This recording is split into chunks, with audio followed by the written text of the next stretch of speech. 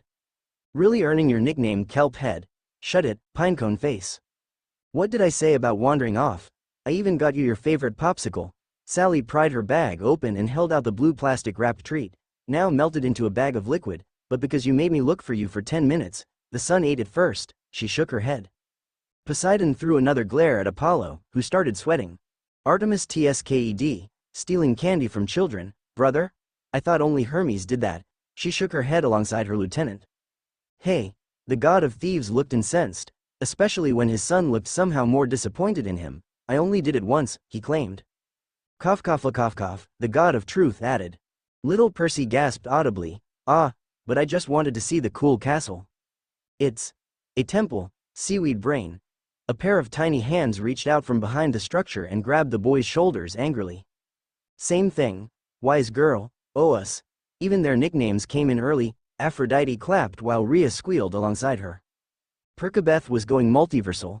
Athena glared at the screen. As amusing as it is to see her baby girl worked up like that, she did not want to think about what that air-headed love goddess was insinuating. It was bad enough her daughter here rubbed elbows with Poseidon's spawn here. She didn't need the boy corrupting her earlier. Sally raised a brow but exhaled with visible relief when a little blonde girl came out, and angrily got into her son's face, both children proceeding to bicker. Seeing her more subdued, the sage plopped back in the sand and patted the spot next to him. Sally shyly complied with the wordless gesture, as the two adults watched the munchkins bicker and laugh with each other. Letting themselves be enveloped in silence for a few minutes, the blonde man used their closeness to subtly send a bit of healing chakra into the brunette's body, slowly but surely healing her. Of course, that's when his subconscious need to help others reared back its head. Poseidon, for the first time since the reading started, felt some shame at the way he had insulted the sage previously. Even while wary of the man's intentions toward Sally, he wouldn't stop him or anyone else for that matter from helping her. His son looked not but happy at the sight. His respect for the sage was mounting with each chapter. The same could be said for many others in the room. Amaterasu and Quetzalcoatl both smiled sadly at the last sentence. This particular quality was both a blessing to their father's loved ones and a curse to himself. They couldn't count the number of times they, alongside other members of their family, had to intervene and put a limit to his self-sacrificial behavior. Should I? He looked pensive for a moment, looking at the young mother next to him, who had her eyes closed, relishing in the stress-free environment around her. Percy stared sadly at the screen. I've rarely seen her so relaxed. A voice in the back of his head spoke with traces of shame. His mother didn't deserve the hardships she went through. She didn't deserve what Gabe did to her or the trouble his very existence brought to her. Sometimes, times like these, he genuinely wondered if her life would have been better had he never been born. It felt wrong to blame his dad for seducing her and impregnating her with him like he did since he was still his dad and all, but he couldn't help but feel wistful for another life, one where his saint of a mother wouldn't have to suffer so much. Poseidon wore a grim look as he gazed at his son and his old lover on the screen. Sometimes, he felt regretful of what he'd inadvertently made Sally go through, even if Percy was growing up to be one of his favorite children. If only these stupid laws could be bent. Unbeknownst to both father and son, the same thought echoed in their minds. Maybe, hopefully, the old man'll help her other version in that other world. She needs that at least. They'd certainly be grateful to him. Zetsu would be mad buet. Ah, screw it, he decided to address the elephant in the room with as much tact as he could. That is, none whatsoever. Little Annabeth is like Percy, ya know. Athena, her father, and stepmother, and collectively facepalmed at the bluntness. Go figure. A 12,000-year-old cryptid with the subtlety of a hammer. Classic Papa Pepito, Amaterasu and Quetzalcoatl giggled as one. The mother's blue eyes snapped open in shock and she whirled to Naruto, suddenly looking very alert. What do you mean? She reeled back from the blonde, to which he only raised his hands again in the same disarming motion. You and I both know what I mean, he smiled at her. Now why don't you tell me your story, Sally Jackson? Rhea had been holding her hands together, silently wishing the mortal would listen and that the sage would in turn help her. Percy was nervously wringing his hands as well. His mother deserved to have her troubles go away after all. The old man was already growing into a sort of idol in his eyes. The sage just checked all the boxes of what counted as cool, even if he did make some bad jokes, but hey, his newfound Nana did too. But if he helped his mom too, Percy might just build the guy a shrine out of gratitude. The brunette looked at Annabeth and her Percy, then back at him. She silently observed him for a few minutes, searching for any seeming evidence of danger on his body, other than the scars and tattoos. Eyeing him up a bit too much there, darling, not that I blame you, Aphrodite teased while the father and son of the sea frowned. After a while, she sat back next to him and inhaled deeply. Opening her mouth to speak, she felt the words roll out without any control over them. The sage listened. The sage's two daughters sighed fondly. There goes another one.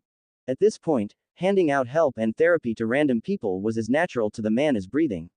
It was a great thing to do, even if it could get a tad tiresome sometimes, especially when it came at the cost of his well-being. While the Ravenet lounged in the shade, the oldest demigod could be seen walking back towards her from a snack bar, a pair of soda cans in one hand and a plastic bag in another. Hey Thalls, got your drink? Luke called out to his friend, handing her the drink while taking a seat next to her. Like the older blonde, he had gotten a pair of swim trunks, those being black in color, and wore a white shirt over his frame. The demi-goddess thanked her companion and opened her can. She took a gulp, while looking at the two blondes making an architectural wonder in the sand. Talia and Luke both felt a tad awkward seeing this. It was nostalgic to be sure, but also a jarring reminder of how different theirs and their counterparts' lives and relationship is now. The two teenagers had to chuckle at Annabeth shamelessly bossing around the man and helping him build the tiny temple. Another amusing sight was how seemingly oblivious the blonde was to the looks he was getting from the other beachgoers, especially the women. Then again, Talia could maybe understand where they were coming from. Zeus and Talia choked on their spit, while Apollo, Aphrodite, and Hermes pulled the ever-famous Dwayne, The Rock, Johnson's eyebrow-raised TM at the girl. What did she say? Said Ravenet buried her face in her hands when Annabeth and Percy both side-eyed her slyly. Even though the man acted and felt like the weird uncle she'd never had, she could still admit he looked uber cool, especially with the full-body tattoos. The daughter of Zeus, and her father especially, let out a sigh of relief. Thank everything my other is not a weirdo. The girl would have died of embarrassment if she'd been caught lacking like that, especially to a guy older than her own father and even grandfather too maybe. Apollo nodded. Body paint was an art he's dabbled in the past. He especially loved how some civilizations, namely those of the Pacific, incorporated them. Said man was currently sitting with his back to them, next to a lady they'd never seen before, both seemingly deep in conversation while watching over Annie and her new playmate. Talia had been pleasantly surprised to see another beachgoer, a boy about the blonde girl's age, approach the demi-goddess. It would be good for Annie to have a friend her age. But does it have to be that boy? Athena pursed her lips in disappointment. Out of all the possible demigods, why did her daughter have to meet her arch-rival Spawn? Looking at the sight, her eyes drifted across the two adults and the children, before her eye caught something peculiar about the man, and she turned to her friend. Hey Luke, did you see Mr. Whiskers back? Many blinked at that comment and looked on the screen as the image of Naruto and Annie reappeared. The boy was puzzled at the question. He turned to look at what she pointed at and had a look of surprise. Oh, yeah, I thought so too. Looks painful. What does he mean? Oh, Apollo winced as he caught sight of what the kids possibly meant. Oof. Hermes shook his hand in sympathy while many of the other gods adopted looks of either indifference, interest, or compassion. Rhea and Hestia stifled a gasp at the sight, while the sage's daughters wore a pair of grimaces. Unlike them, a certain goddess of thirst bit her lips. I mean just the size of it. Geez, the boy whistled lightly, and there's 3 of them. The demigods were at first confused, before Bianca's eyes widened as she caught the detail the others missed, and pointed it out to the others, who reeled back in response. What the two teens were talking about were 3 fist-sized circular scars on the man's back. The 3 were positioned where the heart and lungs would be located. Unlike the rest of the man's tan skin, the 3 scars were a rosy color, encircled with the orange flame-like tattoos that traced the man's entire body. That's some badass ornament. The god of war nodded his head in approval, his own scars itching in response. Real recognize real. His comment didn't get as much support from the audience, but his lover did fan her face at the sight. She was always an enjoyer of the rough and rugged aesthetic, especially on muscular hunks like the sage. Unlike the two, Hestia felt negative emotions skyrocket from where the sage's daughters sat. Damn you Yama, damn you all the way to hell. The Shinto in the crowd gritted her teeth with enough force to generate sparks. Even with the worrying looks the Greek, big sis and auntie, threw her, she didn't calm down. Even with her sister nudging her a bit, she didn't calm down. For she remembered just what monster injured her papa like so. It was not Okwang. It was not Mara. It was not even Sasuke Uchiha, the supposed best friend, who'd stabbed her father in the same place when they were children, or that's what her uncle Kurama had said, as the wounds left by the shinobi had long since healed by the time her father received his current scars. The offender was just as powerful and heinous, in her opinion, as those three. Yama, the Taoist lord of the underworld and the master of greed. One of the only beings to have ever brought her beloved father to the Shinigami's doorstep. The two demigods almost didn't want to see the man's front, because if the same scars were on both sides, it made them genuinely wonder how he was still alive. Strengthen your body and sharpen your mind to the point you feel like you'll fall off the edge of your own sanity, but keep your heart firm, that is when you'll be able to ascend past your limits. That's incredibly foolish advice. Athena's blunt criticism cut through the room and drew the attention of the two foreigners. Wanna say that again, Gaki Chika? Both sisters spoke as one, an annoyed look on their face. Amaterasu was still angry from the last scene and did not need some know-it-all speaking as if they knew better than her papa. Despite the implicit threat by the two goddesses, and her own father's mounting worry, the goddess of wisdom stood firm. I will not apologize for stating the truth, Lady Amaterasu, Lady Quetzalcoatl. You surely know the body, especially the mortal one, has limits. Overtaxing one's muscles does not so much strengthen them, as much as augment the risk of serious long-term damage. The goddess spoke sternly, no traces of fear on her visage despite the situation.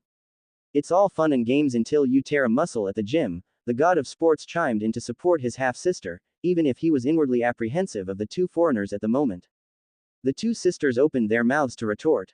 The Shinto especially looked angry and constipated, but both still took a moment to think, then Quetzalcoatl shrugged. Her sister on the other hand frowned and crossed her arms. Look underneath the underneath, she stated, drawing a curious look from the goddess of wisdom. Pardon, it's a phrase Papa says sometimes, and it also applies to this piece of advice. Amaterasu ended her explanation and turned her head. Talia recalled the man's words during one of the grueling exercises he occasionally had both teenagers run through. While the sentence sounded like some weird mumbo-jumbo from a kung fu movie, she wasn't about to question the wisdom of the guy helping her become tougher. You have much to learn, young grasshopper. Percy deepened his voice and stroked his smooth chin, grooming an invisible long beard. You're the last guy the first wanna hear this from, kelp head, retorted Talia. Even if the fact she couldn't keep up with him, or the fact they weren't doing anything beyond physical exercises and some boring studying, were both frustrating to her. Because at the end of the day, she knew herself enough to admit she could maybe be a bit impatient in some aspects. She wanted to be a badass, damn it. Put the fear of her into any nasty monster gunning for their group. Atta girl, Zeus looked like a proud papa, nodding earnestly at the last sentence while his wife rolled her eyes at him. You know, Talia Grace, you could easily accomplish that in the hunt. Zoe smirked at the ravenet who glared back at her. But again, the same guy telling her this was the guy with the wicked scars and absolutely gangster-looking tattoos. Maybe this was what he meant. She was sure if she got hit by whatever he'd gotten hit by and survived it, she'd look at herself in a new light too. Get some weird perspective about life and stuff. The Miracles of Shock Therapy by Dr. Grace. Annabeth giggled and elbowed her surrogate elder sister. Annie. Yeah, think some monster gave him to him. Talia suggested. I don't know if there are monsters in Japan. The boy was quick to cast his doubts. Oh, but he used to be in the military, wasn't he? Huh. The girl looked pensive at that, then slammed her fist into her palm. I gotta ask him about it. She made to get up, only for Luke's hand to hold her shoulder down. Talia dear, no, that might be insensitive. Hestia shook her head. Talia, no, that might be insensitive, the blonde advised. The goddess of the hearth beamed at the flushing demigod, who sunk into his seat, while the rest of the children giggled. After all, scars might look cool and all, but the story behind them wasn't always so. Oh come on, the ravenet whined, then perked up as she got an idea, or I could ask Zetsu. Good luck with that, the demigod snorted, then looked around. Where is the jerk anyway? Where is the little gremlin? Zeus narrowed his eyes suspiciously. Zetsu not being there wasn't the problem by itself, but his absence being called out more than once in the story was a sign of something big to come. Or that was what his inner screenwriter told him. He was the god of theater after all. His silver-eyed daughter shared his worries, but for different reasons. What prank could that little monster be planning to play on her? Luke had never thought he'd meet someone with a bleaker outlook on life than he did, but the younger Uzumaki had made quite the impression as the poster boy for pessimism. But speaking of the grump, he curiously had been gone for a while now. Giving Debbie Downer a run for her money, Hades chuckled. He could really relate to the little guy. His sister disagreed, shaking her head with a huff. Little Zetsu might seem like a cute little guy, but there was no need to be so negative all the time. Since the father wasn't worried, he wouldn't think about it too much. Talia seemed to share the same idea. Nevertheless, the two demigods continued their conversation while taking this precious moment of peace to relax from their journey. You know, Bianca looked pensive, we should do something like this.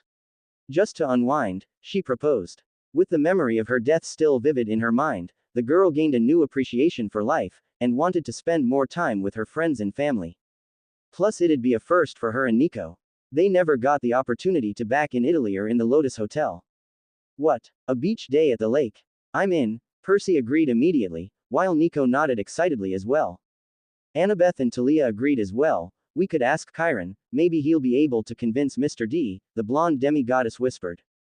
As long as I'm not on the planning committee, I don't care, said God commented from his throne, having heard his name.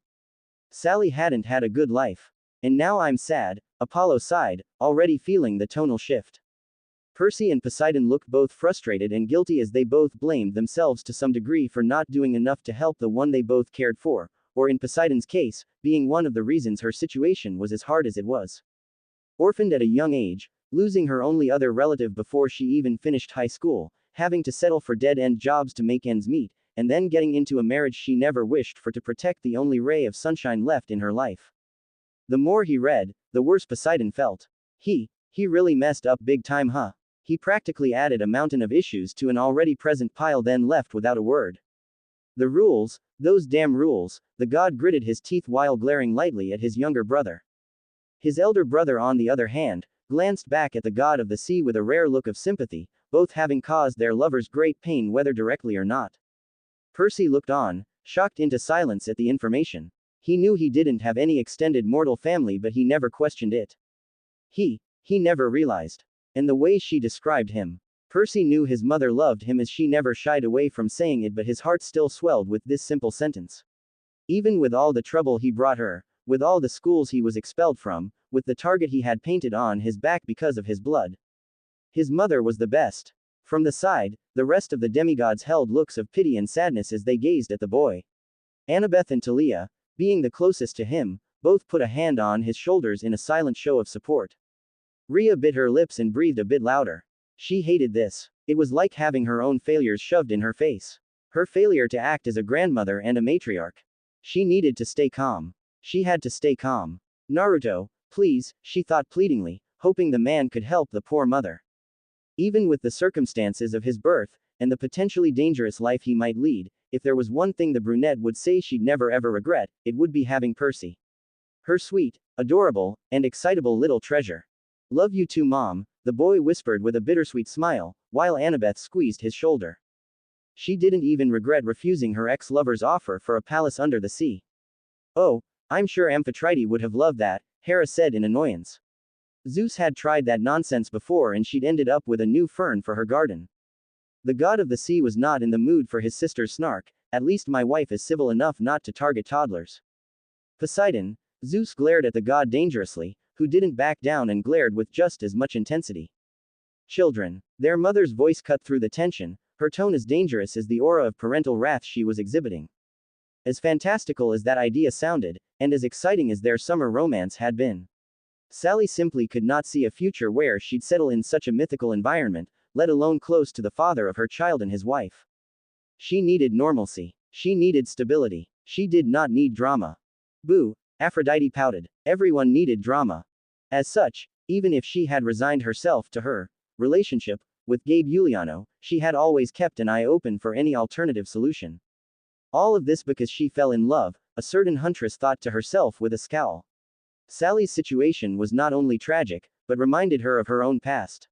Even if she had come to terms with it, and realized her earlier views might have been a bit extreme.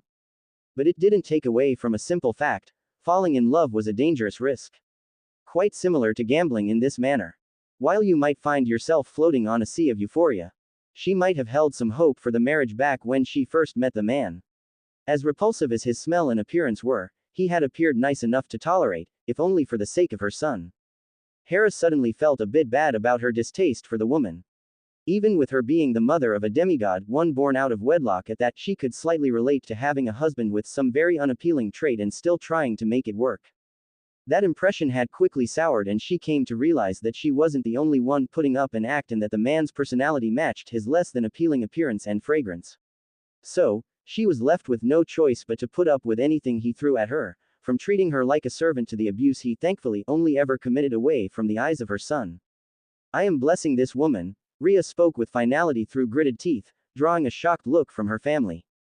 Mother. Zeus squawked much like his sacred animal, but the woman glared at him while both Poseidon and his son looked incredibly pleased. I will not be arguing about this, Zeus. Either you accept it or you don't and pout about it. The Titaness almost yelled at her son, barely restraining herself from doing so. The two foreign goddesses, who had stayed somewhat silent throughout the scene, nodded in agreement with Rhea, as did Hestia, who was more demure about it. Said Titaness clearly wasn't finished, as she made a bold show of getting up and marching around the throne room. While I'm at it, I'll need a list of all the demigods you've had. I'm vetting their parents and taking action, she counted off, her stature growing to an even greater height than the Olympians and her voice growing louder with each word. Some of the demigods, despite their newfound love and adoration for their Nana, couldn't help but flinch at her imposing size. Zeus, in a rare show of defiance, stood up as well, his eyes narrowed at his mother. I cannot allow you to do this, mother. We cannot simply ignore the law when it pleases us. You put those damned laws in place. And where in the laws is it written that I can't see my grandchildren and great-grandchildren? I did that for Olympus. The gods need to be focused on their duties and not a. Zeus, I swear to everything I hold dear, if the next word out of your mouth is distraction. King or not, public or not, I will be bending you over my knee. The king clamped his mouth shut, face paling at his mother's threat.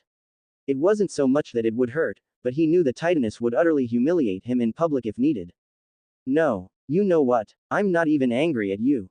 I'm disappointed in myself for not doing this sooner. Because a perfect stranger should not be taking care of our children better than us. Because those laws of yours, the Titaness spat the words out with obvious frustration, do not have anything preventing me from being a good Nana to my family. Mother, please, the rules. To Tartarus with those rules. Rhea's power practically burst out like water from a dam, prompting Amaterasu, Quetzalcoatl and Hestia to stand in front of the demigods to shield them from the wave of magic. I have had it up to here with your nonsense, Zeus. I'm not going around putting immortals' buns in my oven, I don't have anything better to do with my time. Before her son spoke out, she pointed at him, and don't you dare say, I don't have to. It's my duty as your parent. Mother. Hera unexpectedly interjected, I agree with my husband. That declaration sent most of the Greeks reeling. Hera, agreeing with Zeus on demigods. Hades made a mental note to check if Tartarus had frozen over. He and most of the other gods nevertheless stayed silent, as they both didn't want to be the target of the Titaness's ire, and personally because he wanted to see how big of a grave his brother and sister could dig themselves into. From the side, he could even spot Aphrodite enjoying a pink bucket of popcorn like the drama-loving ditz she was. Hera, Rhea's tone made the queen almost flinch, if you're about to say what I believe you're going to, don't. Even hesitant about speaking against her mother, the youngest of Rhea's daughters did not. I understand your reservations, mother, but think about it like this, wouldn't your actions encourage them to have more children? Many of the gods looked sheepish, knowing it would be true. You shouldn't have to clean up their mistakes, it would be like telling a child to clean their room, then hiring a maid to do it for him. The demigods, who understood what the queen said, bristled in anger at being referred to as a mistake. Luke especially looked cross and justified in his earlier feelings towards the Olympians. Before the Titaness could retort, her eldest daughter finally had enough, cleaning up after them. Sister, these are not dirty stains on the floor. They're children. Olympus's children. Her yell reverberated around the room, and the children in the audience felt their hearts soar at the passion in the goddess's voice. I agree wholeheartedly with my mother. I've only ever kept to the side because I did not want to cross you, brother, sister. The goddess of the hearth nodded at Zeus and Hera, but if you're going to use duty as an excuse, then I might as well do my own as goddess of family. She announced. Should we say something? Quetzalcoatl whispered to her sister, casting a worried look at the argument underway. No, Amaterasu shook her head while looking at both Rhea and Hestia with a fond smile, let them cook. It would take another half an hour before the four immortals, and mainly the angry mother, calmed down enough. It had taken an oath on the sticks from Zeus to postpone the issue until just after the book's reading, for the situation to be somewhat resolved, for now. It had been an interjection from Athena which had saved her father from the Titaness, if only temporarily. She had theorized that if Rhea's alternate requested for the book to be sent, it must also hold the solutions to the present issue, or at least offer a potential future they could look into, especially since it promised to resolve many of their problems. This was something they very much needed, as even Apollo's foresight fell short. Seeing as the sun god's ability was too random and uncontrollable, this was the next best thing. She's held out for 6 years of this, her only reprieve being the time she spent with Percy, especially their annual trips to Montauk. The place brought her peace and some sense of nostalgia for a better time. This year had been no different, but due to her son's recent expulsion from school they had a lot more time on their hands, and since the boy was as thirsty for adventure as any child his age, he'd begged her to travel to see other beaches on the coast. Poseidon looked proud at his son's accomplishment, while Percy blushed in embarrassment, especially as Annabeth teased him about it. Sally certainly wouldn't complain about more time with her little Percy, or more time away from her home. She just shuddered at the thought of what she'll have to return to. She had no doubts. Smelly Gabe, as her baby not so affectionately called her husband, would be bringing his poker buddies and turning her home into a pigsty, again. Most of the ladies and even the more well-mannered men in the audience wrinkled their noses at that last word. This did not bode well. But nevertheless, she resolved to leave tomorrow's problems to tomorrow's Sally, and just enjoy her small vacation with her only real family. Here, here. Dionysus raised a glass of Coke, having adopted a similar philosophy himself. It had certainly been a pleasant surprise to see her son get along with a child his age, as he'd often had a hard time making friends at school due to all the trouble he unintentionally attracted. It had been a shock to know the other child, an adorable little girl named Annabeth, was just like her son, and even more so to finally meet someone she believed was in a similar boat to herself, pun unintended. Rhea held herself back from giggling at the pun. She needed to keep a stern face on right now, or else her babies won't take her earlier rant seriously. Poseidon had no such issues, as he freely chuckled lightly alongside his son. Perhaps this was why the words had burst out like water from a dam. All those bottled-up emotions that had been aggregating in her for years had suddenly come to the surface without any kind of resistance. So many water puns. The Titaness struggled to contain her titters. Her son felt a brow twitch as he too caught on to the plays-on word. While amusing on its own, he'd rather it not occur so much while his old flames had her woes. He needed to feel sad, not amused. A veritable deluge of emotions was delivered upon her fellow parent. SNRK, an unladylike snort escaped Rhea's mouth, as she quickly covered up and turned away in embarrassment. Percy chuckled at his nana. She was a weird lady, but also a very awesome one nonetheless.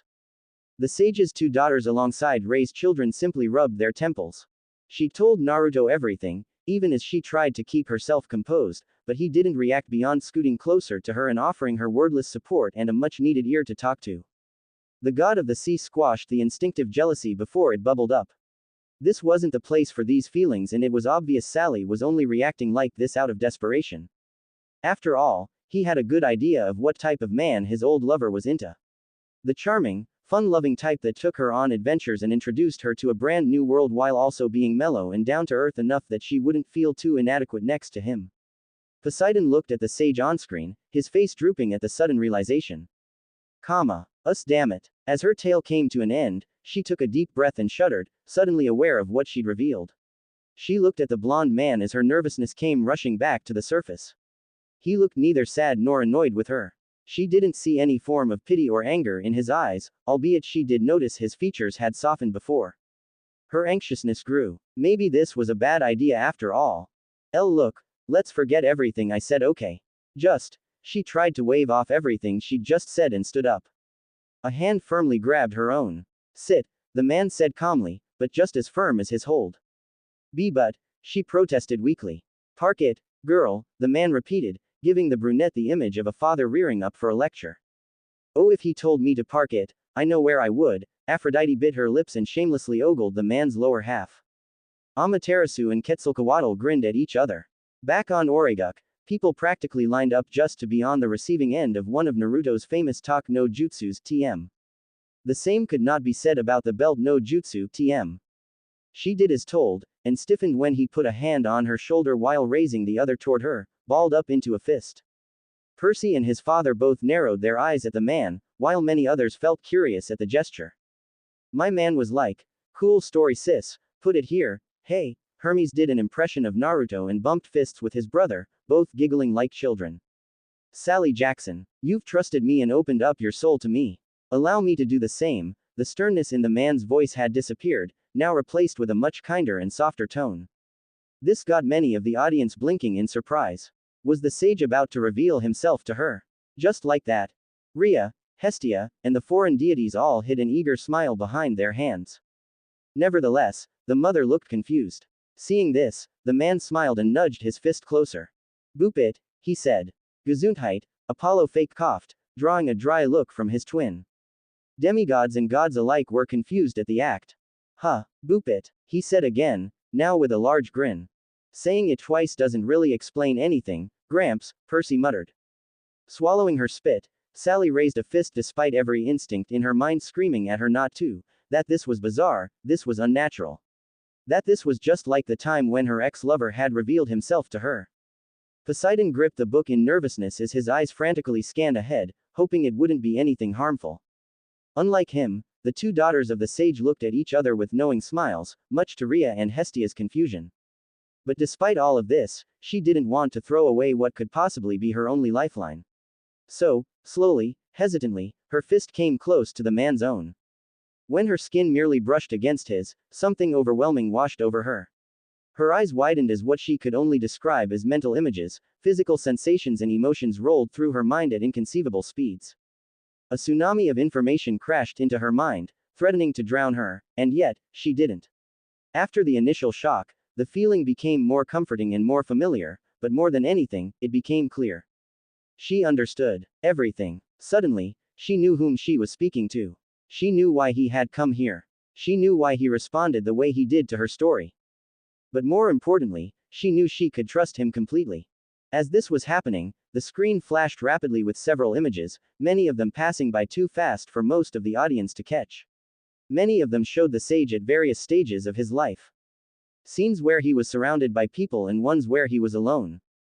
Scenes where he fought enemies, both monstrous and fantastical, and ones where he simply relaxed peacefully. Scenes where he danced with different creatures and ones where he wailed in a wasteland. A collection of characters, animals, monsters, humanoids of all shapes and sizes were shown with the sage. Both friend and foe. Rhea cooed internally as she saw a few images of the man caring for children. Both those in attendance and others. All in all, everyone was trying in vain to take in every image show in an attempt to understand the enigmatic immortal sage and paint a better picture of him in their minds.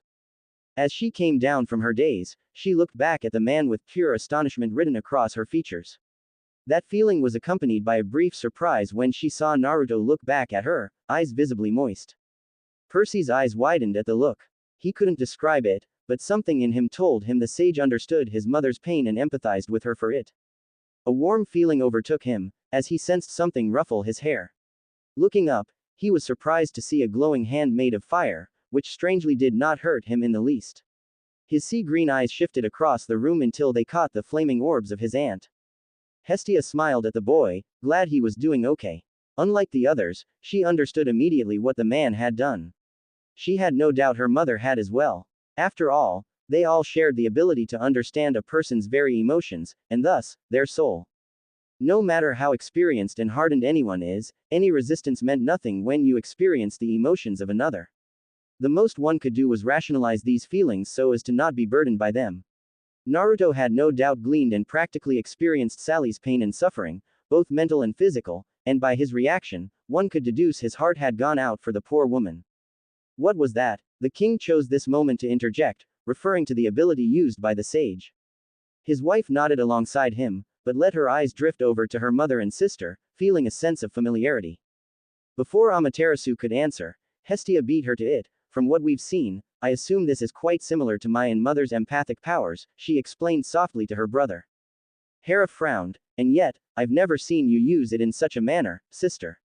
Her statement earned a HMPH from the Titaness. That's because it's not as simple as the sage is making it look. She raised a finger to count of, sensing emotions is easy, infusing emotions in something or someone is manageable as well for us. Here, she narrowed her eyes and looked at the two daughters of the sage, but what the man has done here is one of the highest form of empathic spells. It is nothing short of a soul merge, which is strange considering how hard it is to remain the same person after it. Does your father do this often? Her question got Quetzalcoatl and Amaterasu to blink and look at each other. Kinda. The Aztec began before her sister continued. Papa once told us about the sage of the six paths, who was the equivalent of a god. Back in the Shinobi era, her words caught the interest of the Olympians, even the ever-drowsy Dionysus, all of whom have only ever heard the name in the first chapter of the book. That's a cool title, Hermes commented, with his brother in agreement. For all the Japanophile knew, this guy was even more mysterious than the gallant sage of the East and could have had a bigger impact than him. His name itself could be seen as an allusion to the Buddha with the six realms. The sage of the six paths was the one that gave humans of the time access to chakra, or magic as you call it. Amaterasu continued her explanation, with her latest statement earning scoffs from the king and queen. Sounds like a crazier version of Prometheus, Zeus thought with a grimace. A rash and foolish decision if I've ever seen one, Athena commented, while her war-loving brother rolled his eyes. Nah, Ares grinned, giving people better ways to kill each other. I'm liking this old guy already. His words drew a small growl from his wiser sister. While Quetzalcoatl found the two's contrast to be hilarious, Amaterasu sighed to herself, ironically Athena Dono, that is exactly what the sage ended up seeing. The goddess turned to the audience and addressed them, giving magic to humans was a double-edged sword. The sage's original intentions were to give people a better understanding of themselves, as well as others, and lead the world into an era of peace through the network magic created through its many users. Her explanation drew smiles from Hestia and Rhea, while many others saw the reasoning as an admirable one. Then what happened? Bianca asked, still reserved about addressing the deities so casually, even if they seemed approachable. Both sisters gained a dark look. Zetsu happened, spoke the Aztec, before correcting herself at the looks of confusion she received. The first one, I mean not big bro. The one this Zetsu claimed he didn't want to be like. Annabeth asked, remembering what the short immortal had said before. This earned her a thumbs up from the Aztec, exacto Nina. Seeing she needed to elaborate, the Shinto ushered back everyone's attention to her. The first Zetsu was also the first being to weaponize Ninshu, the name of the sage's philosophy, into ninjutsu, the ninja arts, and from it, usher in an era of war and conflict that continued up until Papa's adulthood. Ares nodded at the information, his legs awkwardly crossing over to hide how bricked up he became at the mere idea of such an era. And then Gaia's cataclysm happened, Athena stated, having noted down everything said by the Japanese deity. Everyone else digested the information, some taking it better than others while some didn't care as much about the entire thing, having moved over to other business. We should move on. I understand the book should go over these subjects the further we go into it, Hestia said, turning to her brother who nodded. Sorry, this always gets me, the blonde chuckled while wiping his eyes with a hand, but yeah, now you know my story, and I know yours. Before she could stop herself, Sally felt her mouth utter the word, Daden. The blonde man smiled. And I can help ya. His voice took on a more exuberant tone. I know we're at the beach, but I can't let ya drown in your problems, ya know. Bahahaha. The man's infectious laughter might as well have been the straw that broke the camel's back, or in Ray's case, the pun that broke through her facade. Snort. Her lips puffed out in a vain attempt to restrain herself. Hoo darn it. She cursed lightly as the poker face she had tried to maintain broke down and the air of seriousness she'd put up went up in smoke. Many, especially the demigods and the weaker immortals like Zoe, exhaled in relief. In any other situation, the mother would have probably snorted in an unladylike fashion at the pun, on the nose as it was, but right now, in Sally's heart raged a maelstrom of emotions, especially after the brief experience she'd had, and the new knowledge she attained. She wasn't too surprised about the man's existence per se, as she'd already gone through that particular song and dance with Poseidon. But him helping her, now that was a shocker. The god of the sea masked a wince at this and shifted his gaze to look down at his son with guilt marring his features. If there was one thing Sally and Amphitrite had in common, it would be how easily they managed to guilt trip him. Not that they were wrong in their feelings. She remembered that time when her old lover had explained the nature of the divine laws to her.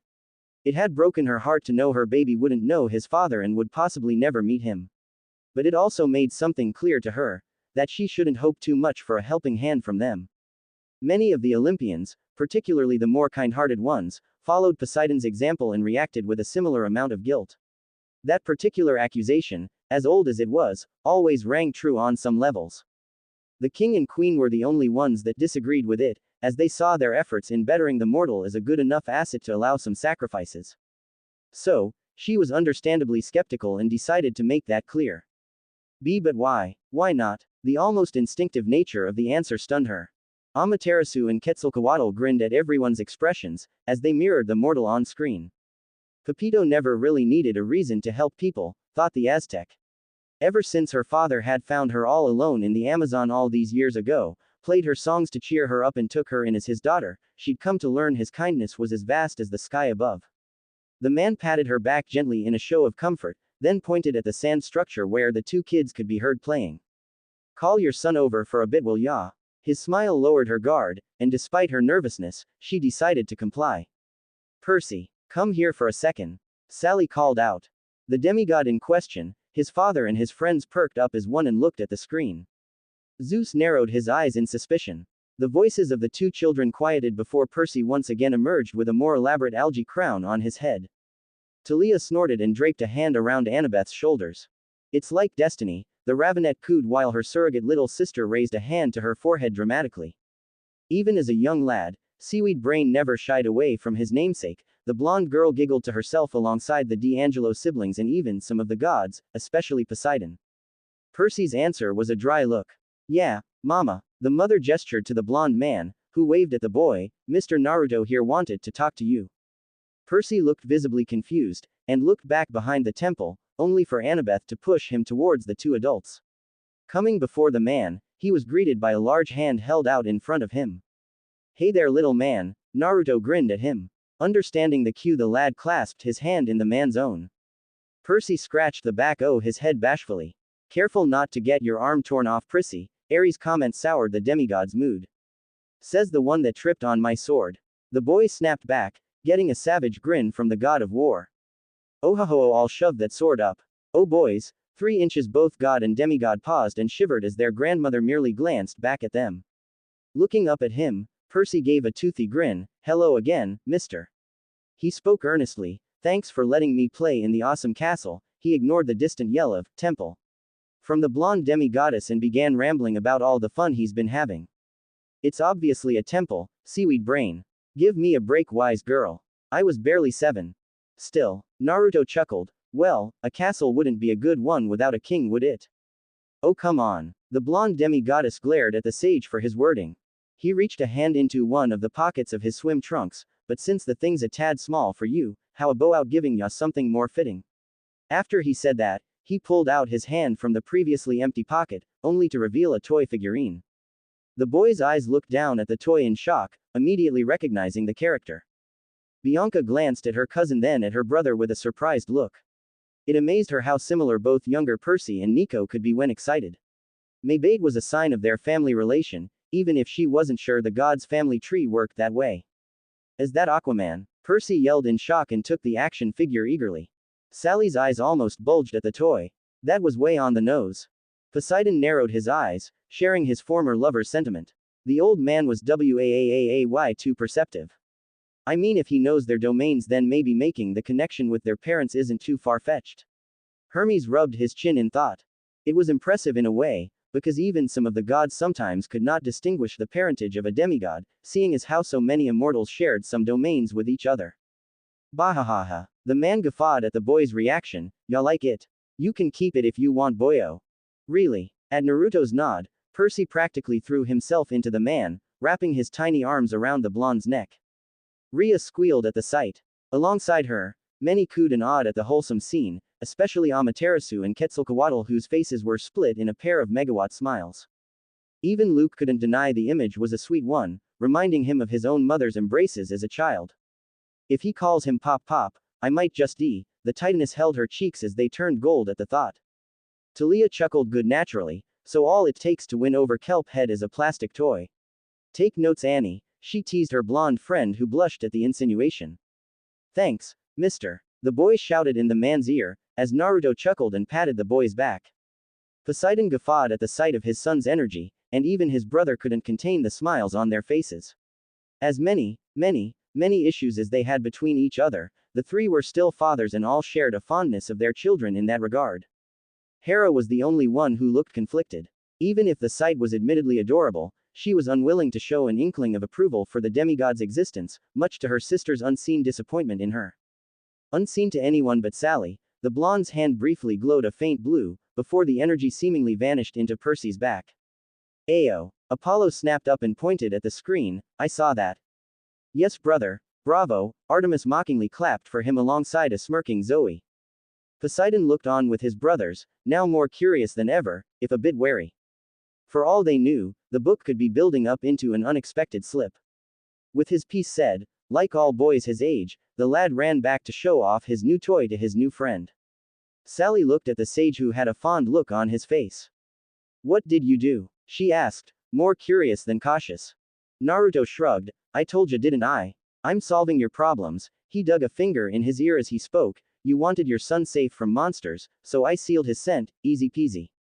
The demigods collectively tilted their heads to the side in confusion. Wait, Percy narrowed his eyes, is that something you can do?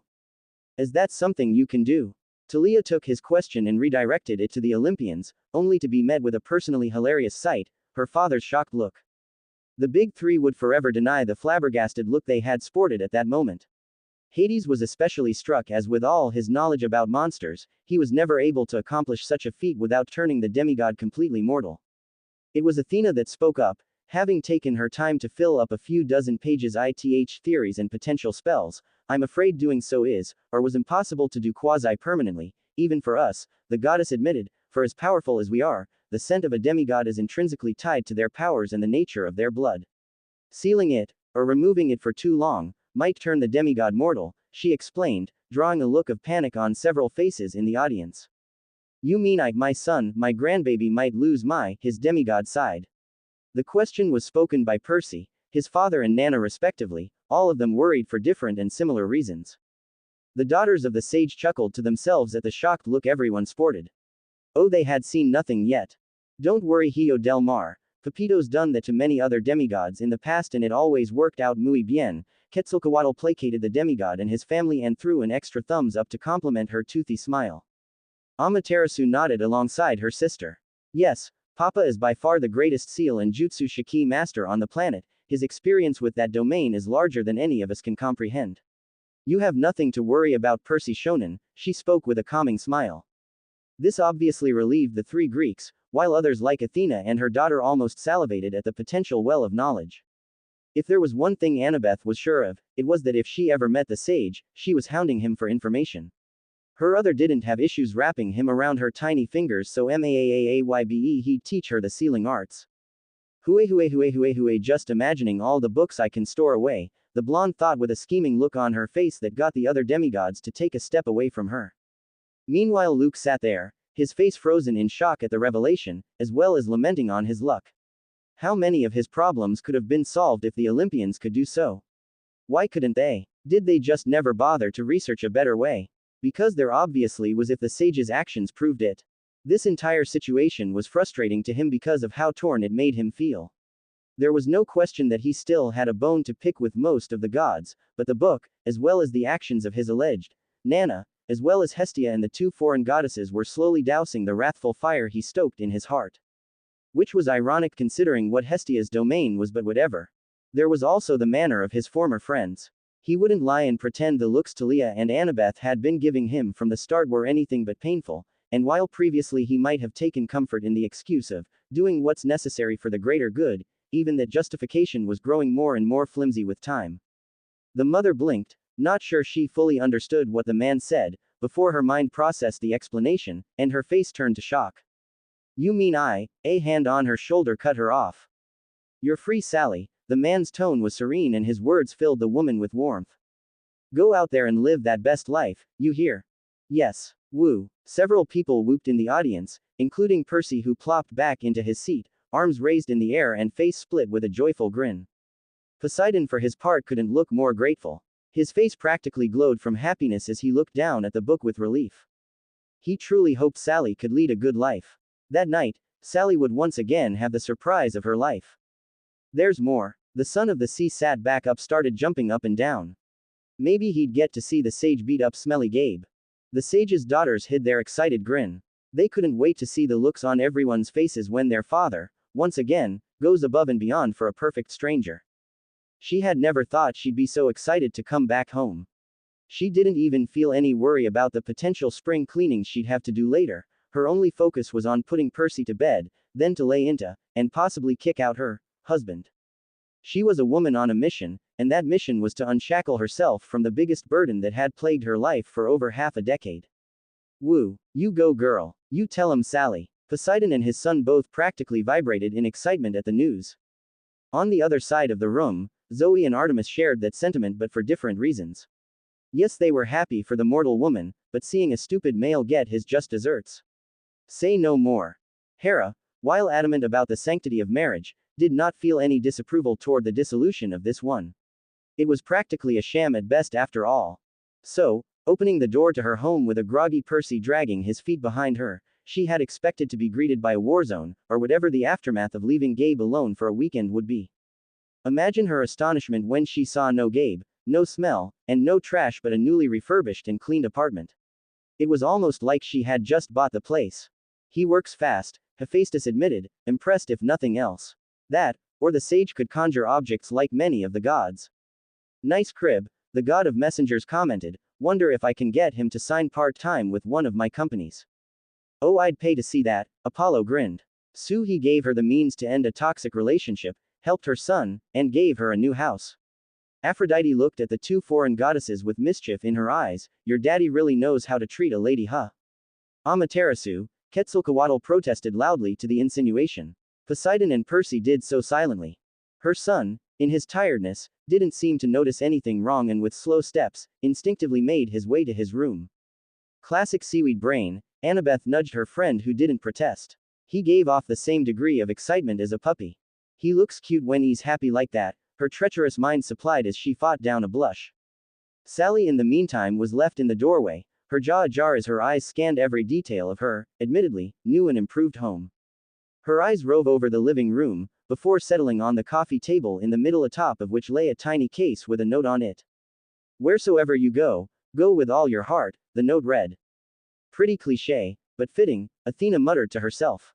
The brunette mused over the words, before prying open the chest, and almost dropping it in the process. Ooh, what is it? Demeter leaned in, as if trying to peer into the screen, while her brother rolled his eyes at her. Aye, is that gold? She could not believe her eyes. How much did that man do? That's what we want to know. Some said, semi-exasperated by the sage's generosity. Hades in particular raised a brow at the mention of the precious metal. Was it pure ingots or coins, and if so, perhaps from a past civilization? That would certainly raise their market value exponentially. Percy was currently vibrating in his seat with a smile that seemed permanently glued to his face. His behavior earned him some chuckles from his friends, and even his father looked down at him fondly. The Titaness and her daughter were in a similar state of glee. Mama, come look, her son's voice yelled out, and Sally instinctively followed it to his room. Percy stood with his face glued to a sizable terrarium in his room facing his also brand new bed. Cool, Nico grinned, wish I had a room like that. Bianca ruffled his hair, while their father looked at them with a small, almost imperceptible smile. Looks like he had some remodeling to do in cabin 13. Curious as to what had her son so energetic, Sally approached the glass enclosure and peered into it. A large brown toad looked back at her, its bulbous eyes seemingly glaring at her. Did he? Poseidon bit his lips to hold in his laughter. I think he did, brother, Hera tittered, very much approving of the punishment. Oh us. That's, Aphrodite was at loss of words as she was torn between laughter and instinctive disgust. Many of the other gods caught on to what happened and laughed as well. Even the ever-kind Hestia and her mother cracked a smile. Nice one, Pepito, Papa. The two daughters of the sage spoke as one, giggling to themselves. Whether it be her women's intuition or just an inner feeling, the brunette felt like the little critter was her missing, and now ex-husband. Well, Gabe, it pains me to admit, but this is the best you've ever looked. As if reading her thoughts, the toad croaked and rammed itself into the glass, attempting to jump at the woman. Look how hopping mad he is. Hoo, the mother of the Olympians giggled, and for once, was joined by most of the room as they all laughed at the mortal's fate. Look at him and laugh. Percy said to his friends, as he pointed and guffawed loudly at his former stepfather, his laugh just as mocking as Nelson Mutt's. That is indeed a very good burn from Sally Jackson. The goddess of the hearth's joke drew a gasp from her mother, while her siblings looked at her with mounting horror. Rhea clapped in excitement. Tia dear, are you finally coming to the pun side? Hestia only rolled her eyes with a smile. I would never wish to encroach on your territory, mother. The Titaness narrowed her eyes playfully and tsked. One day, she chuckled at the fruitless attempts before something else caught her eyes. Another note. I told you not to worry. This man keeps getting better and better. Rhea hopped in place excitedly giggling to herself amidst the many groans of the audience at the pun. She couldn't wait to make his acquaintance. Sally Jackson giggled, then the giggles became light laughter, and before long, the woman found herself guffawing with tears in her eyes at the ridiculousness of the situation. Mama, are you okay? Percy's yell didn't lessen the laughter, as Sally finally felt all the weight she had been carrying on her back vanish. More than you'll ever know, honey, she thought amidst her chortles. Thank you, Naruto. Thank you for giving me hope. Thanks, Super Gramps. Percy cupped his hands and yelled at the screen, even if he knew the man wouldn't hear him. I am building the guy a shrine when we get back. The boy promised to himself. Thank you, gallant sage. Poseidon spoke with relief in his voice. He had been momentarily worried about the man possibly having nefarious or even amorous intentions toward his lover, but he was glad that was not the case. Luke, who had remained silent once again throughout the reading, looked at the screen with a bit of hope. Maybe he could help my mom. As Poseidon prepared to pass the book to someone else, he noticed something at the bottom of the page. Something wrong, brother? His eldest sister asked, getting everyone to look at the reader. The god for his part furrowed his brows. Looks like there's a bit more to the chapter. Hera rolled her eyes. Well then, brother, perhaps you should finish it. Poseidon gave her a dry look, then sighed and flipped the page to continue. Extra 1. The poker player's terrible, no good, very bad day.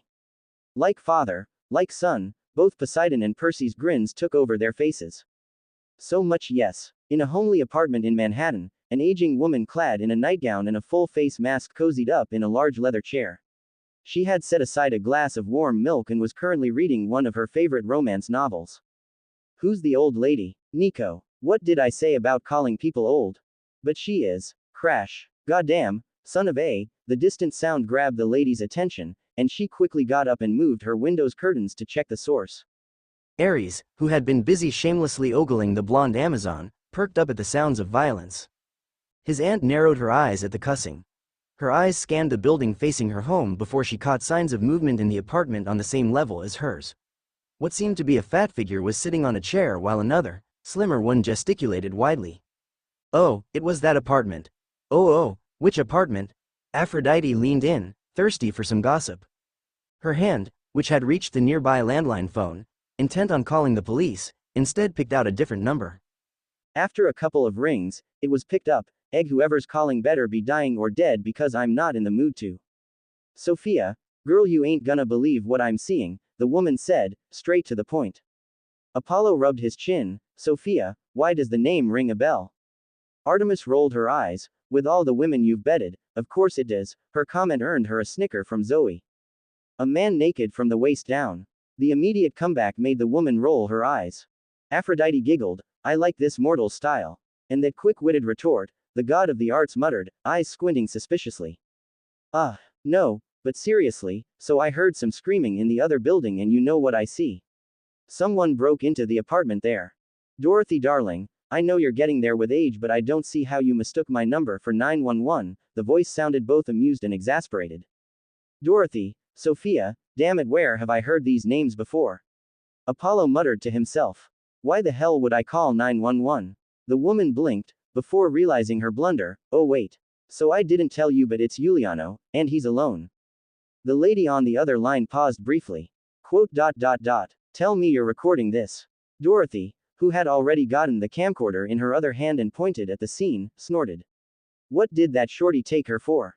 At the word, shorty, a light bulb figuratively appeared above Apollo's head, and he gave a grin that literally lit up the room.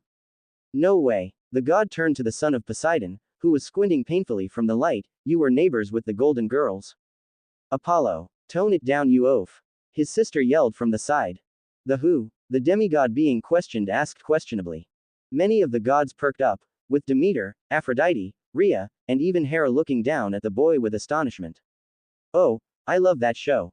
The goddess of agriculture spoke. And they're real in that world.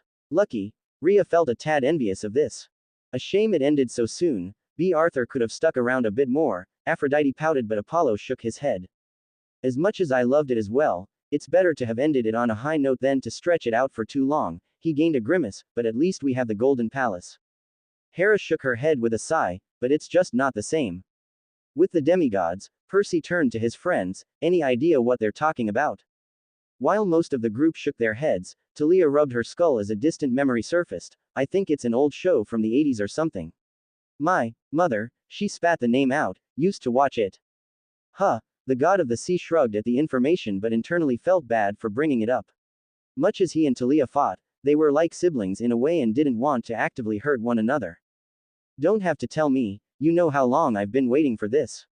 I'll send you the tape later. The woman smirked as the apparent home invader began laying into the fat slob. And make a copy for Sally, I'm sure the girl would appreciate it, Sophia said on the other line with a chortle. Both women had been, like the rest of the neighborhood, unfortunately, acquainted with the abusive man and his terrible smell that seemed to blanket the entire building. They had always wondered what drove a doll like Sally Jackson to get hitched to that poor excuse for a human being. Aphrodite sniffed disdainfully. I'm fully with Sophia on that one. She turned to Poseidon. You could have at least have me set her up with a hunky businessman or a model, but no. Poseidon rolled his eyes at her. Like I'd let you play with her heart, he thought with a grimace. His son and the sage agreed on one thing. Sally deserved a good life, and the thought of the burden he'd set on her back filled him with guilt. I don't regret Percy's birth, I could never, but I wish things could be different. Well, at least now he was getting his due. Yes, yes, yes, yes. Both father and son of the sea thumped their legs in anticipation. Hey, this ought to be bueno, Quetzalcoatl chuckled. In the apartment in question, Gabe Giuliano was tied to a chair as he struggled to free himself, all the while attempting to scream and shout at his captor. He no doubt wished to curse at him and ask about the reason for his presence. Get fucked, Gabe, Percy thought with as much malicious intent as he could conjure. His anger against his stepfather was even greater than the one he felt against any opponent he had faced up until now. Because at the end of the day, Gabe was the first monster he had encountered, and the one he had spent most of his life fighting against, even if not physically. Unbeknownst to him, Poseidon gave a similar, positively sadistic smile as he waited to see the foolish mortal get his just desserts. The man who had tied him up would have answered if it weren't for the duct tape firmly slapped on Gabe's mouth. That, and the taller blonde man, dressed in bright orange coverall reminiscent of a janitor, was busy with another more urgent matter. Got what you want, got what you need, the god of the sun began humming a jaunty tune. What can I call it? Cleaner of your dreams. Hey, better get Hermes in on it. Aphrodite, this is the worst. I find myself a mega hunk and his fashion sense is just, makes gagging noises. Come off you damn piece of, the man muttered angrily. The tone would have sounded more threatening if it wasn't for the clothespin he had clamped on his nose, making his voice come out nasally. The audience collectively snorted and chuckled at the funny voice. The gallant sage of the East, a being classified as a natural calamity by his enemies, was currently aggressively mopping the hardwood floor of Sally's home. Status update. Local DILF cleans wood then proceeds to lay pipe, probably, Hermes jokingly typed on his phone. His statement earned him a glare from Poseidon, who understood the innuendo, unlike his son, and a thumbs up from his half-brother. Oh, if only, Aphrodite approved of the idea as well. Grown-ass men, but don't know how to use some damn plates. Honestly, must he be so crass? Hestia pouted at the language even if she did agree with the sentiment. Look at all that wasted food on the floor. Quetzalcoatl, who heard her, blinked at the statement and turned to her sister. Sis, we gotta keep her away from Tio Shukaku, she said seriously, getting a nod from Amaterasu, who was just as serious. Hestia was too pure of a soul to be exposed to the absolute dumpster fire that was their youngest uncle's vocabulary. His daily 5 p.m. rants against Kurama certainly didn't help matters. MMMMMFFFFF. Gabe expressed his opinion, his eyes bulging from anger as he jumped up and down in his chair. Shut yo ass up, mortal. Ares yelled at the screen. Ares, the goddess of the earth, frowned. If her family was going to let their potty mouths loose, then maybe she should cast a censoring spell on the children's ears. Shut yo ass up, boy. Thanks, old man. The god of war grinned at the sage, while subtly glancing at Quetzalcoatl. Did she see how in sync he was with her dad? Some women were into guys that acted like their dads, right? MFFMMMMMMMMMM. Smack. A well-placed backhand silenced Gabe's protests. Seeing his captive subdued, Naruto returned to his task. Ah, the good old pimp hand, Hades nodded at the strike. It was a classic used in the fields of punishment on unruly spirits. Dad, what's a pimp? The question from his son froze the elder Olympian in his tracks, as he could feel the heat from his sister and mother's glares at him. Fortunately for him, and in a rare act of brotherly care, Poseidon decided to continue, while Bianca decided to distract Nico. He had expected, because of what he gleaned from Sally, that the apartment would most probably be filthy. He had come with the intent to give the woman a fresh start, and that meant removing any proverbial, and literal clump of filth that stained her life. Percy snorted, "You underestimate Smelly Gabe's power." Talia and Annabeth scrunched their noses, "Is he really that dirty?" The blonde asked. The son of the sea turned to his friends, eyes fixed in a 1,000-yard stare, more than you can imagine. His friends decided not to press the subject. Rhea, who had overheard the conversation, once again promised herself to send Sally a blessing. Her and other parents in similar situations. She wouldn't take no for an answer either, even if she had to resort to getting physical with her children. Sparky especially was practically asking for a motherly spanking, TM, right now. He had been mentally ready to enter a mildly dirty room, as it had only been about 2 days since the Jacksons had left their home. What's the worst her husband could do? Find some laundry strewn about, and maybe some trash lying around. He had not been ready for the veritable communal dumpster that had greeted him. He had no idea how a mortal with no special abilities of his own could somehow turn a fairly decent home into something out of Yama's pits, but the man certainly had a hidden talent for that. Clearly, he had underestimated Gabe Giuliano. See, I told you. Percy pointed at the screen and looked at his friends. Ew. Many in the audience reeled in disgust at the sight. Apollo pointed at Hephaestus, who was still writing his notes. Hef, quick. How high is his filth level? The sudden shout surprised the god, but he shrugged and conjured a scouter over his eye. Seeing the flashing numbers, the god took out his creation and crushed it in his hand from disbelief. It's over 9,000. Half a dozen trash bags littering the living room, torn leather couches, food lying in places you wouldn't expect food to be lying in, floor stained in vomit, and is that? Oh hell to the no. Many in the room had a bad feeling about this. Many also echoed those exact thoughts. The Titaness especially gripped her armrests in anger. The man stopped in place, eyes fixated on something in the corner. He even rubbed his eyes to make sure he was truly seeing what he was seeing, then, upon confirmation that this was indeed not a scent-induced hallucination, turned to look at his victim in disbelief. That expression turned to anger as he walked towards him with large heavy steps. MMMMFFF. Naruto's hand grabbed the man's skull and squeezed painfully, shutting him up again. Quetzalcoatl winced. Her father could melt diamonds with his grip alone, so seeing him this angered, it was a wonder how he was holding back so much. The sage proceeded to drag Gabe by the head, the chair he was in creaking and threatening to break from the movement until he reached the corner of the room. The smelly man screeched as his face was mashed into the corner, where a puddle of dried urine greeted him. Ah, sick. Ew. Many in the audience shouted in repulsion. Percy almost lashed out at the sight, knowing that his mother had regularly come home to this. Hestia pursed her lips, almost biting them out of disgust and rage. She knew there were worse people out there. Some truly disgusting individuals that lived with less hygiene than literal pigs. But that sorry excuse for a human here was supposed to be her nephew's guardian. Her family was exposed to this filth regularly. Much like her, Poseidon, Rhea and Hera all felt some level of anger at the sight. The god of the sea almost tore the book from his grip alone. I'm gonna have to try and convince Hades to let me see this piece of shit in the fields, the god thought in rage. Almost stuttering from anger, he managed to force himself to continue. He's a toad in that world at least, and he'll end his days as he's lived them previously. As a slavish creature. Look at this. The blonde man yelled, look at this shit. You think this is funny? You think doing this at your age is okay? Naruto pulled back Gabe and gave him another slap, sending his body tumbling across the room and into the trash bags, as well as breaking the chair to pieces. You're a goddamn adult and you're gonna be acting like this. Where's your sense of responsibility? Where's your fucking dignity? The demigods blinked in surprise, as instead of an insult, their ears registered a loud beep. The goddess of the hearth humped to herself. At least the kids won't have to listen to the man's potty mouth. Even so, she was pleased to see that his words, the non-vulgar ones, reached some of her relatives as they now looked a tad chided. Even if the sage wasn't addressing them, his point still stood. The Olympians were far from children, they were supposed to know better. Before he could continue on his rant, another blonde man looking strikingly similar to Naruto poked his head in from the other room.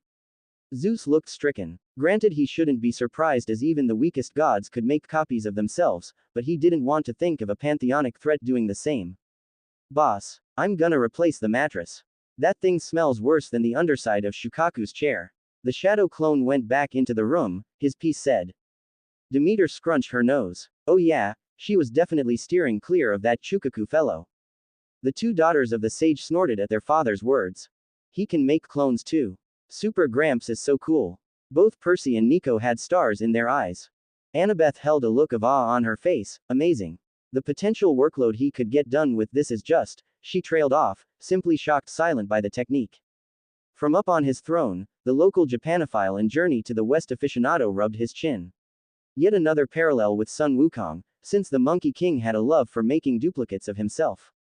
Oh hell, Naruto took a deep breath. Sally regularly came home to this. His respect for the mortal woman was rising in proportion with his frustration toward her husband. The same could be said about everyone in the room. Even Dionysus, as much of a slob as he presented himself to be, would never dream about burdening his dear Ariane like this. Nah, screw this. Cleaning this place wouldn't do, he was going to replace every square inch of it. Good man, Rhea thought in happiness, alongside her seafaring son and grandson. With a mental command, several other clones appeared in puffs of smoke, and with a nod, each went to the side to begin a different task. The blonde demigoddess crossed her arms and pouted enviously. If only she could learn the technique. Just thinking about how much more books she'd be able to read, the work she'd get done. Talia and Bianca, who were next to her, eyed her warily. After a few minutes of contemplation, Naruto turned to Gabe, whose earlier anger had been replaced with fear, if his trembling body was any indication. Poseidon nodded. Good. You know, I was genuinely going to let you go after this, the man admitted, giving the other some hope. What? The god of the sea and his son gaped. Oh, calm down, he obviously didn't do it. Hades rolled his eyes at the two, even if he could understand their shock.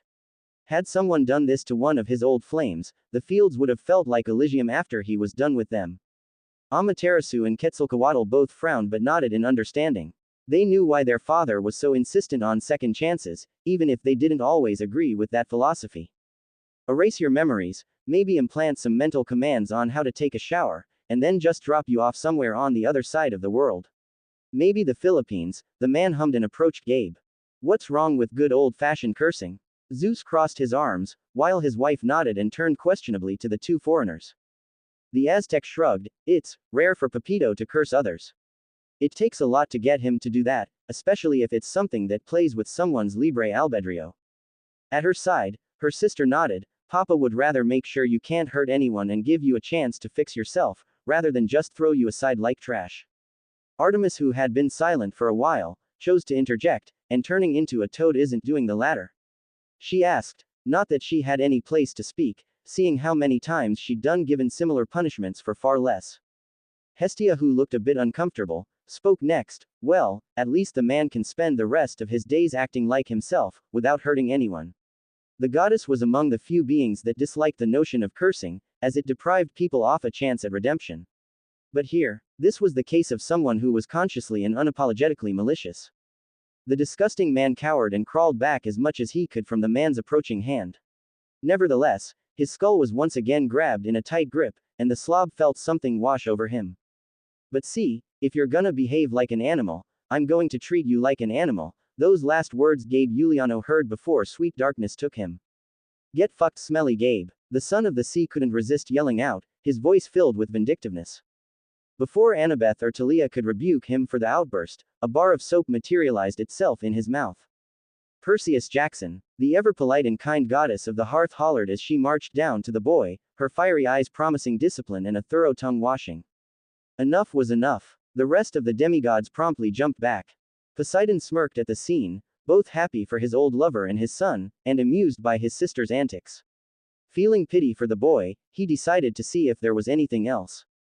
Is it over? Dionysus moaned from his seat. The reader was once again surprised at the presence of another extra scene. Not exactly, the god muttered, then started reading again. Extra 2. Marimo enjoys local delicacy. Marimo is a type of moss, Apollo clarified to any who didn't know. Quetzalcoatl guffawed, kahahaha, we already call him moss head, so that's a new one. Quatzi, that's mean, Aphrodite unexpectedly jumped in, much to everyone's surprise. Like you have any place to talk, Zoe muttered, only for her patron to shush her with a smile. So we're gonna know what Zetsu was up to? Hades asked curiously. He wanted to know what his favorite character was up to. Glared at the screen. No doubt some nefarious plan to threaten us, Zeus suggested, eyes narrowed in suspicion. He'd make sure that little gremlin kept his paws off his throne. Rhea and her daughters collectively rolled their eyes at the king's words. The ocean was never still. Even under good weather conditions, waves as large as ships could be often seen and felt on its surface. Most would not call such a place the very opposite of peaceful. Snore. Zezazizis. Looks of confusion appeared on everyone's heads at the peculiar sound. Though the two daughters of the sage quickly caught on and stifled their giggles. Rhea looked at the two goddesses before her eyes snapped open in realization, is he? Her eldest daughter giggled as well, foo, I do believe Zetsu is resting quite well, mother. One by one, the audience caught on and started chuckling. OS, that's adorable, Demeter tittered alongside her sister. Never thought I'd see the day big bro gets exposed like that. Kahahaha. Talk about ruining all your street cred, Talia muttered with a grin, while the demigods laughed quietly. Then again, Zetsu N. Uzumaki was not most uncaring of the turbulent waters below him. The greenette, now in his true form, slept like a babe on the surface, whilst treating the rhythmic rocking of the waves as a bonus to his nap. Lucky, Percy whined. He wanted to do that. Hey, at least the little guy knows the proper way to relax, the god of the sea nodded in approval while his brothers rolled their eyes. Having a body so in tune with nature had its perks. One of them was Wood's innate buoyancy, which the Uzumaki had learned to take full advantage of throughout his immortal life. More precisely, during the few centuries he, his father, and his brother Maui had spent sailing the great expanse of the Pacific. Snore. Zezazizis. The audience giggled again at the cartoonish-sounding snore. Zetsu relished in the moment of peace. Here, he could feel his worries fade away. No kids bothering him with incessant questions. Hey, Annabeth pouted. No stupid cringe-inducing puns. Hey, Rhea pouted. No stress about his game of cat and mouse with a certain bratty goddess. Hey, Artemis pouted. Apollo almost bit his tongue off to stop a witty reply from coming out. Oh, did little Artie just admit she's a bratty goddess? Clearly, Aphrodite held no such reservations. Have you chosen death, harlot? The two huntresses got up from their seats and reached for their bows. A threatening wave of Hestia's fire poker made them sit back down. Snore. Zezazizis. Yup. This was what life was AAAAALL about. Apollo instinctively began humming the Jaws theme. It was quiet, too quiet. He just knew something was coming. As if to deny him any semblance of tranquility, something pulled him down and woke him abruptly. Called it. The god of the sun pointed at the screen with a triumphant look on his face while his sister sighed at his idiocy. Boa, he managed to sound out in confusion, even as his body instinctively grew gills to adapt to the new environment. His eyes opened just as he felt several more hands grab onto him, and he was greeted by several humanoid creatures, each an ugly meld between a fish and a human female. Atlantis welcoming committee everyone, Zeus mocked. Brother, I never expected you to send your best-looking mermaids as a greeting, Hades teased. Poseidon didn't seem affected by their taunts, he was too happy at the moment. Amaterasu snorted, Big Bro'd probably call it an entree. The monster's sirens, his mind supplied helpfully, pulled at his body in different directions, as they argued over who was to devour him. He smells like a satyr. I saw him first. Back off. You ate the last one. This one's mine. GROOOAAAA. Everyone jumped at the rumbling sound emanating from the screen. Their arguing paused at the sound of a deep rumble that vibrated even the water around them. The monsters turned to the source in curiosity, only to blanch at the sight of their captive. The ink-skinned imp they had grabbed was looking at them with an expression they'd often seen on each other during their previous feasts.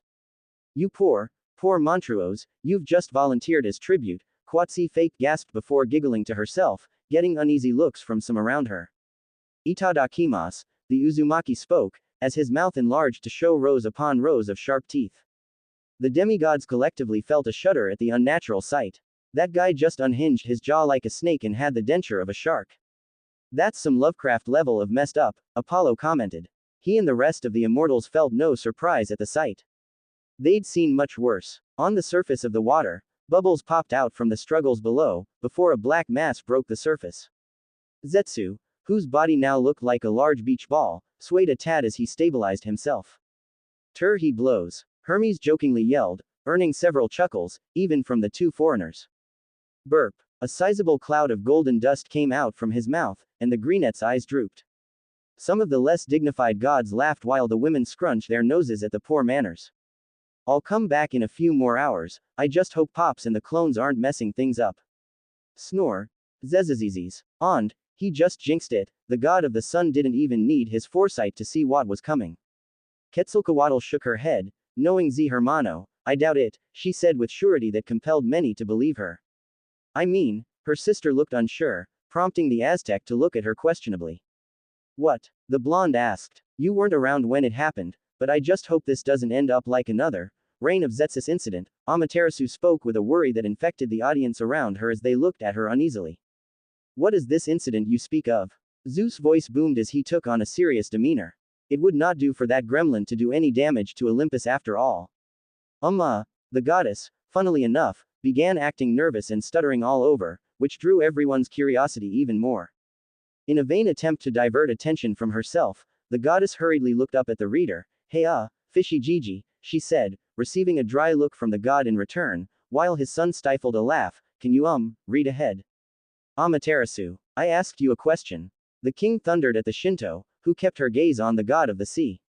Her sister looked between them and shrugged, opting to play with her blonde hair. Poseidon looked down at the goddess and then at his brother who glared at him, daring him to obey her. Nodding to himself, he turned a page to the next chapter and read a few lines from the middle of the page, before his eyes widened. By father's crusty hide, the god of the sea swore. The end.